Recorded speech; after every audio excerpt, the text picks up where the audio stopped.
একাদশ শহীদেরা ভাই শীর্ষক বিষয়ের উপর শিলচরে অনুষ্ঠানের আয়োজন করল বেঙ্গলি ফরওয়ার্ড ক্লাব।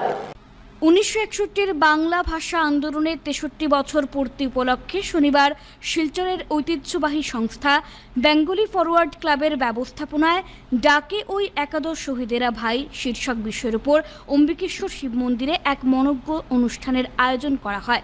ভাষা সেনানী প্রয়াত স্বদেশ বিশ্বাস স্মৃতি মঞ্চে আয়োজিত এই দিনের অনুষ্ঠানে শহীদ বেদি উন্মোচনের পাশাপাশি বিশিষ্ট অতিথিদের হাত ধরে বর্ণালী ভট্টাচার্যের লেখা the Saga of Bengali language martyrs নামের গ্রন্থের মোড়ক ও আনুষ্ঠানিকভাবে উন্মোচন করা হয়। 1961-এর রক্তে রাঙা ইতিহাসকে আন্তর্জাতিক স্তরে তুলে ধরার পাশাপাশি গ্লোবাল প্ল্যাটফর্মের মাধ্যমে বিশ্ববাসীর কাছে পৌঁছে দেওয়ার লক্ষ্যে ইংরেজি বিষয়ে গ্রন্থটি প্রকাশ করা হয়েছে বলে জানিয়েছেন লেখিকা বর্ণালী ভট্টাচার্য।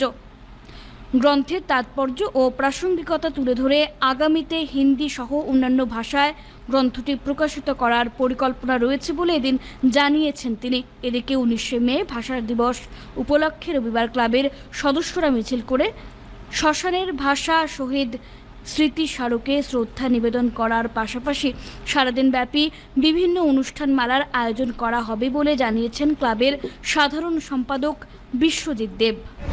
যে ভাষায় আপনারা কথা বলেন, মায়ের ভাষা, মাতৃভাষা, এই ভাষাটাকে নিয়ন্ত্রণে আনার জন্য, এর অধিকার প্রতিষ্ঠা করার জন্য আপনারা এখনো পর্যন্ত পালন করে যাচ্ছেন 19শে মে। আমি আরো শুনেছি 19শে মের পর 1972, 1986 এই সত্যাগ্রহী যারা আন্দোলন করেছেন, যারা অনেকে আহত হয়েছেন আন্দোলন করতে গিয়ে আর মারা গেছেন, তাদের সবার প্রতি আমার বিনম্র শ্রদ্ধা প্রণাম জানাই। এটাকে বিশ্বমাতৃ আপনার জীবনে বানিয়েছি। আমরা চাই এইভাবে আমাদের 19-এর যে বলিদান, সেই বলিদানটাও বিশ্ব স্বীকৃতি পাও।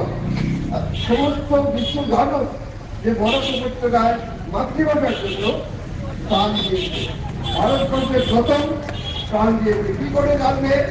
যতক্ষণ না আমরা ইংরেজিতে লিখেছি, হিন্দিতেও লিখতে হবে, আরো দরকার হলে আরো অন্য ভাষায়ও লিখতে হবে, যাতে মানুষ জানতে পারে যে এইখানের লোকগুলা এই জন্য প্রাণ দিয়েছে। সম্মিলিত